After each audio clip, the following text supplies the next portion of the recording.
Hi! Today we're going to print a strawberry elephant from still a Brainrot.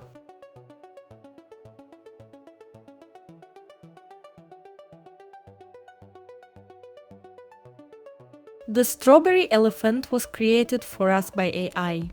But this time the model had defects, extra details and holes.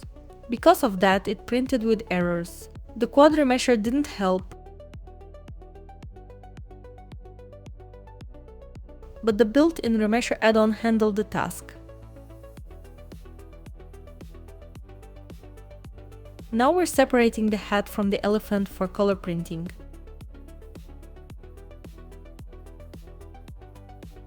By the way, I forgot to mention, I found a new Bambu Lab printer under the Christmas tree. I didn't wait for the new year and opened the gift right away. But now I need to learn the new slicing software, Bambu Lab Studio.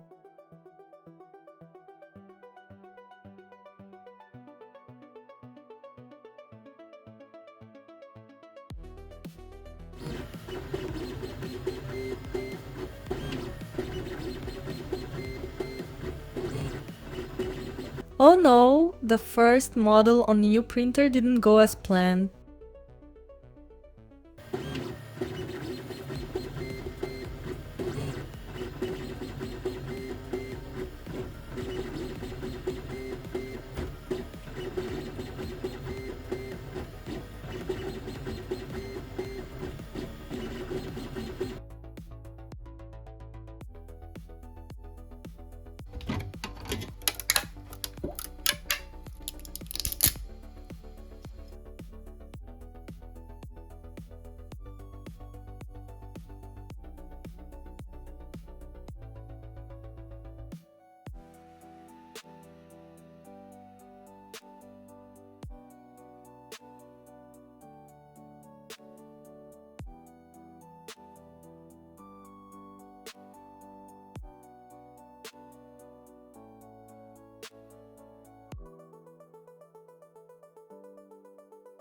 Subscribe and tell me in the comments who I should print next. See you next time.